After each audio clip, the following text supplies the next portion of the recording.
as it is right now, the data suggests that there is a gap. In fact, the 2011 data showed about, I think, 20 some odd points between African Americans and whites when it comes to reading achievement, almost 30 points when it comes to math achievement. So we still have an issue. So the question again is, how will we achieve and sustain improvement for African American students? And certainly we would pose that initially to Dr. Harkins. Making sure that we're aligning our efforts, we're looking at data, and we're providing systematically extra time around learning for students who don't know it. That's the way that you increase achievement. So, the Common Core, and you heard Dr. Kidwell say it, it's really a K-12 plan, so it's a 13-year plan for a student. So everybody at every level needs to do their part. So that alignment across grade levels is important as well. Okay, thank you. Any other responses? Anybody else? When will that time happen? For the kids who need extra help? Right, I described professional learning teams for communities work in schools, and lots of schools have built into their school day intervention time. For instance, at Atkinson Elementary, if you don't know how to read well, you are given more time around reading, but then the learning places are more time after school where you can focus on reading and math, and then Saturday opportunities as well. We're not going to get there in the same amount of time for an individual student. We need to increase time. So the community can help us, individual schools can help us. That's where we're trying to put our dollars. To increase learning time. Okay. I think one of the things that we have to do is we have to work with and partner with JCPS in making sure that what is now very transparent along the lines of where students are, that day by day, month by month, year by year, that we are seeing the progression. And when we're not asking why, so that we can continue to build that partnership and making sure that we decrease the gap. So it's everybody. It's the business community, the civic community, churches, all supporting the improvement in student achievement so that we close the gap. The gap has to close for us to achieve our goals. I was just going to add quickly, in terms of what Dr. Hargan said about increasing the time. The other piece of that is being more efficient with the time that we have.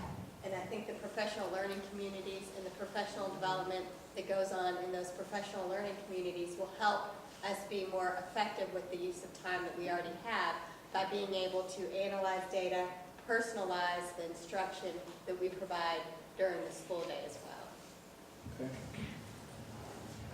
I cautiously step into the street. I get concerned when we tie the achievement gap together with cultural competence, but I think one of the things, and John, you need to answer this or talk about it, I think one of the things, a higher level of addressing cultural competence and the achievement gap is helping teachers know how to use that as far as instruction. Cultural competence is teaching people more than just how to work with kids who come from a different culture. You have to also get into cultural responsiveness and culturally relevant instruction. And that's the next step. And I know, John, I don't want to speak for you. And that's John's sandbox right now. And I didn't mean to push him in the street, but it is a very interesting next step in how you connect cultural competence with instruction. If you all know me, and like Rita and Dr. Dennis, they've always been telling me what to do since I've been a child, so this is nothing new. I think one of the ways to connect, that we are going to connect cultural competency with the classroom. There's no need in me having these district-wide rollouts and this feel-good stuff on cultural competency and know we have a diverse group of kids. Diversity without inclusion is nothing. So when we send these children to the other side of town, we might be diversifying the classroom. But now, once we're in the classroom, we heard KDE talk about schools are different within the schools more than they are across schools. So we need to go into the schools. We need to talk about, now that you have this diverse group, what differentiated instruction is truly in place to address these children. So culturally competent or culturally relevant pedagogy is the next place we're headed. And culturally relevant pedagogy comes with Everyone Can Do It Better. It comes with U of L. It comes with the Zandona Squad. And we're going to have to really, really look into those things that we're talking about. KDE is rolling out teacher effectiveness. Well, teacher effectiveness, and they didn't talk about it much, but teacher effectiveness, there's a strand in there that is looking at the inclusivity of that teaching. Are you differentiating it between myself and Ralph Deschavert? We're both black and bald-headed, but we're going to learn it differently. And how are you going to get that done? So that's the next steps on from Jefferson County Public Schools. This was not just a rollout for rollout's sake. This is here. Diversity is here. It's always been here. But now the inclusion of how we're going to teach it is what is the next steps. And professional development, if you were to go to our website and see some of the professional development that's rolled out, will show you that we're kind of trying to address those things. So if we take this issue a little deeper and build on John's comment and what Dr. Minnis touched on with cultural competence, and Howard Bailey, who was in our audience today from my alma mater, WKU, brought up an issue earlier that if we really understand what this issue that we're concerned about mostly, it's about African American males and the fact that they underachieve more so than any other group. And you might have noticed in our food for thought listing, there's a link, and there's a listing in your packet, but if you find the same list on your email, you'll find that this is a dynamic link that you can actually drive to the information that it refers to. But this article that was written by Dr. Jawanza Kunjufu, it was under the title, Understanding Black Male Learning Styles. And he brings up some interesting points in that. One of the statistical points that Dr. Kunjufu raises is that if you look at the public education system across America, his data tells him that there's about 80+% of the faculty in public schools are white female. And I think if we look at Jefferson County Public Schools, probably not that high of a percentage, but the same issue. There's a predominance of white female teachers in the public school system. And on the other side of the coin, when it comes to students who underachieve the most, is African American males.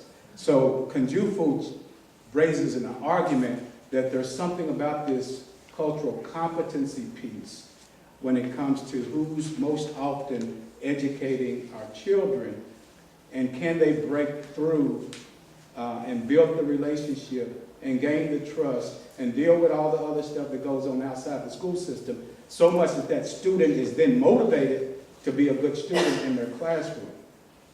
He challenges that argument. So when we talk about cultural competence in Jefferson County Public Schools, I'm wondering, is that lens of reference in mind when we look at the issue of who's most often in front of the students in the classroom versus the students that tend to struggle the most?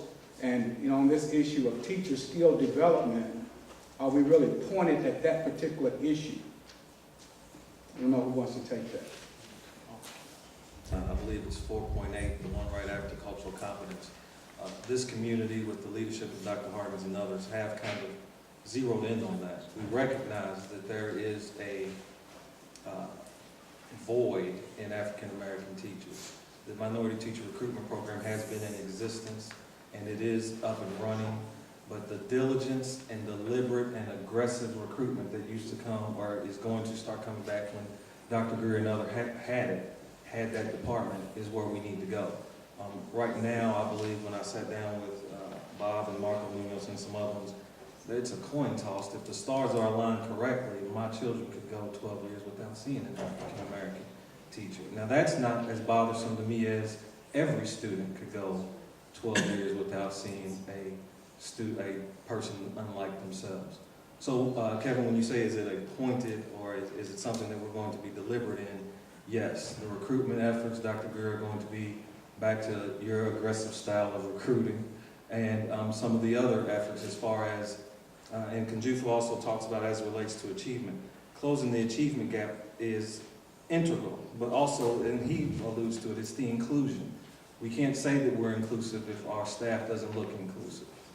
So it's very important that when we speak of, as Dr. Harkins is very, very big on diversifying staff, that we understand it's not just a checklist or a quota. It is as it relates to the students. Students can relate to and believe and trust when they see that, yes, Donna Harkins is about it, because Donna Harkins just hired my dad who graduated, or my brother who just graduated in the 55,000 degrees from U of L and is majoring in education. So that is some of the things we're looking at as it relates to recruitment and retention.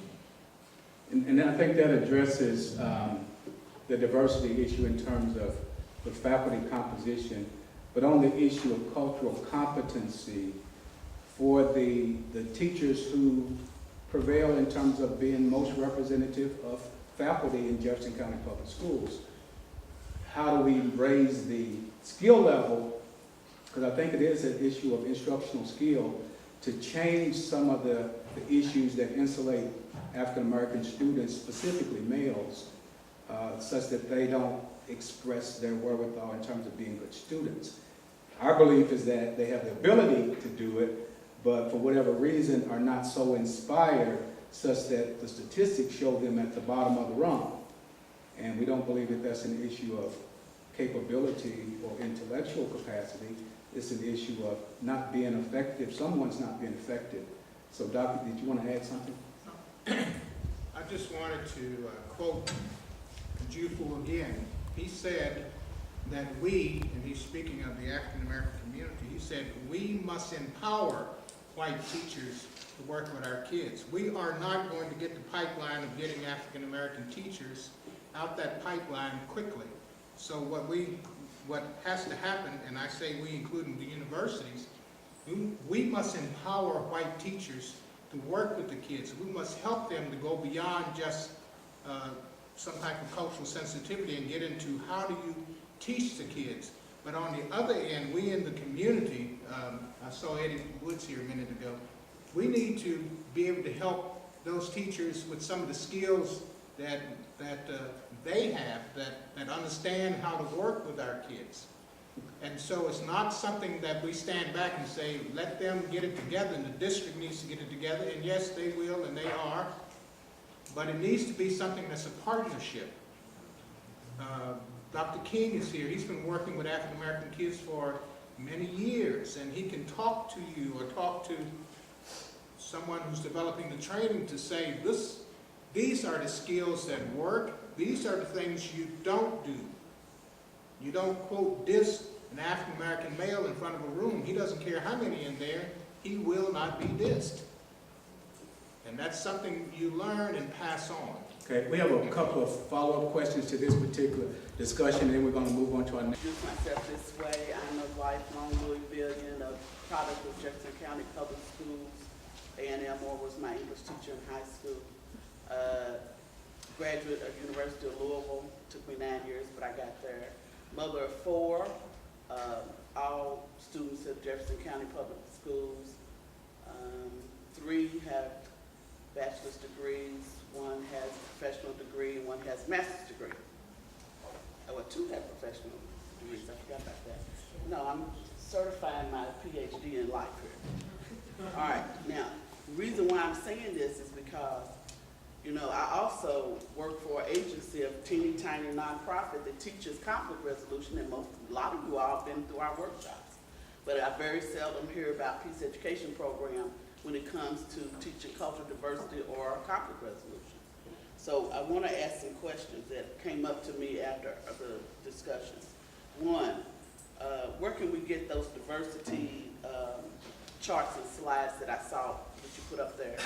2, how are the ESL African students counted in the African American? Can you hear me? Can you hear me, Dr. Mills? Is it on? No, it's not on. I'm sorry. Hang on. What did I say? I heard all that. All right. So 1, where can we get the slides? 2, how the ESL African students counted in the African American population, because their inability to speak and understand proper English and Ebonics and whatever they speak in their culture and surf all those waters, that they have to probably take our numbers down twice as fast. But you know, with some help, they catch up. And 3, I want Kevin to put that picture back up there that you had. That was the last picture when they were speaking. We are listening to and talking about the macro things. That picture, we can make this challenge. We are talking about the macro things that are important as far as achievement is concerned. But there are micro things that are important too. And for instance, that picture up there, there's only one dark-skinned person up there on that picture. And so whoever took those pictures wasn't thinking diversely. Anybody else, raise your hand if you noticed that. All right, look around, y'all. You see that? Okay. Now, I brought that up because one time, a long time ago, that master's degree child of mine had opportunity to go from Englehart Elementary out to the suburbs when they redistricted something or whatever. So I went on a little tour to see if it was better for him, because Englehart at the time didn't have advanced programming. He was an advanced student. And the only school that I liked out of the 3 we went on tour had depiction was Middletown Elementary, if I'm not mistaken, had a depiction of cartoon characters, storybook, you know, Alice in Wonderland, all that mess on the walls, everything. It was really beautiful murals. I'm an artist, I like them. But not one of them was a dark-skinned anything. And usually, you know, in cartoons, the dark-skinned thing is the one that gets kicked, hit, put out, just like all those statistics y'all put up there. And so image is important is what I'm trying to say. It is a micro thing. But when my child, you know, I just told y'all I got a PhD in life. I got 3 college graduates. I work with the kids that the teachers don't want to work with, in school and out of school. So what I want to know is, where is that challenge? We have to put, you know, I struggled with even talking because I knew I was going to ruffle the feathers of my African heritage brothers and sisters here. And I might shut down my European heritage So, brothers. Janine, you can. And I am going to wind it up. That's the reason why I'm saying this. Okay, so all I want to say is, and as far as the 55K is concerned, 1, they have to graduate and be able to get a living wage. What is Louisville going to do about that? 2, what are we going to do about all of those college loans? We have plenty of professional colleges, Sullivan, other colleges in Louisville, JCTC. They have to incur these loans. These kids don't know what to do with these loans. The parents don't know what, the parents won't sign up for them. That's why they won't go to school. You got to have a loan to get in school nowadays. So the